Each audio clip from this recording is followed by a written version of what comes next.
पाकव्याप्त काश्मीरमध्ये सध्या युद्धाची भीती आहे, तर भारताकडून हल्ला होण्याच्या भीतीनं लोकांची गाळण उडालेली आहे। पाकव्याप्त काश्मीरमधील मदरसे, शाळा बंद करण्यात आल्यात, तर या भागातील शाळांना टाळं लागलेलं दिसतं।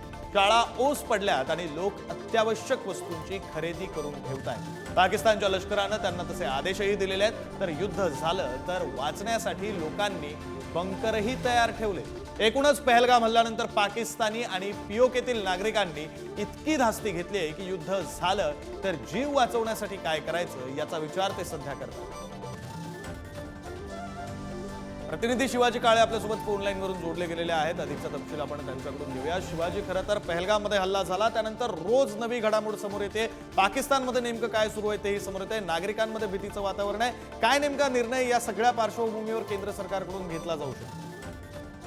सध्या तरी आपण जर पीओकेचा विचार केला तर त्यामध्ये पाकिस्तानमधील जे पर्यटन क्षेत्र होतं ते दरवर्षी ज्या चौकोटी आणि नीलम व्हॅलीला भेट द्यायचं पीओके मधील तिथले 3 लाख पर्यटक यंदा येणार नाही, त्यामुळे त्यांना काही कोट्यावधीचं नुकसान या ठिकाणी होणार आहे।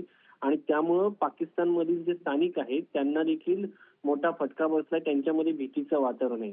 आपत्कालीन परिस्थिती म्हणून भारत पाकिस्तानवरती हल्ला करणार यासाठी पीओके साठी खास निधी म्हणून 100 कोटीचा निधी या ठिकाणी दिल्याची माहिती मिळते। आणि ज्या भागामध्ये साधारण नियंत्रण रेषेच्या जवळचे जे गाव आहेत त्यांना 2 महिन्याचं अन्न, पाणी आणि वैद्यकीय पुरवठा पाकिस्तानकडून पाठवण्यात आलेला आहे। एवढे मोठ्या प्रमाणात भीती या ठिकाणी निर्माण झाली आहे। सगळ्यात महत्त्वाचं हे पीओके मध्ये साधारण 445 नोंदणीकृत मद्रसा आहेत।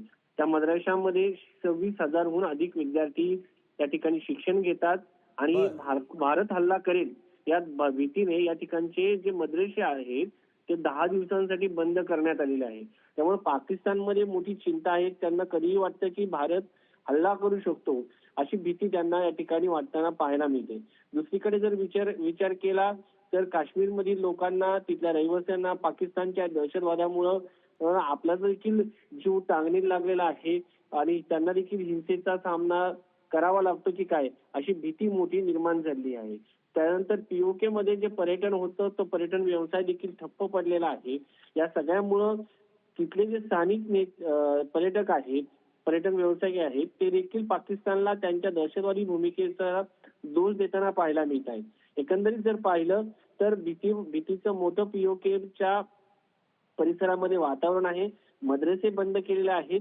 आपत्कालीन तयारी करावी लागत आहे। लोकांना हाताची कामं सोडून आता बंकरात जाऊन बसावं लागते की काय, अशी भीती निर्माण झालेली आहे। काही भागामध्ये भारत हल्ला करेल म्हणून बंकरांची देखील निर्मिती करण्यात येत आहे आणि लोकांना, जे लोक त्या भागात राहतात त्यांचे जे नातलग आहेत इतर ठिकाणी, त्या ठिकाणी देखील जाण्याची ते तयारी करत असल्याचं समजतंय। एकंदरीत जर पाहता या ठिकाणी लोक जे आहेत भीतीने ग्रासलेले आहेत। लोकांमध्ये मोठ्या प्रमाणात भीतीचं वातावरण असल्याचं पाहायला मिळतंय। बरं, धन्यवाद शिवाजी तुम्ही दिलेल्या या सगळ्या तपशिलांसाठी।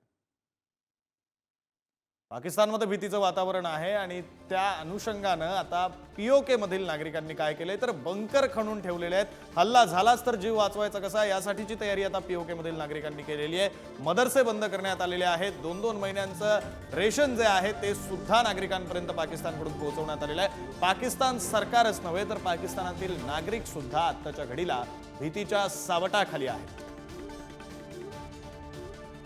जब जंग होगी तो इंशाल्लाह हम अपनी फैमिली सेव कर लेंगे। बैंकर हमने बनाए हुए हैं, इसमें सेव हो जाएंगे। ठीक है। दूसरा, हम फौज के साथ हैं, तो हमारी फैमिलियाँ यहाँ सेव हो जाती हैं। हम थोड़ा सा ये जो चादरों वाले मकान हैं इनमें हम सेव नहीं होते। शेलिंग जब होती है फिर इन दीवारों में घुस जाते हैं।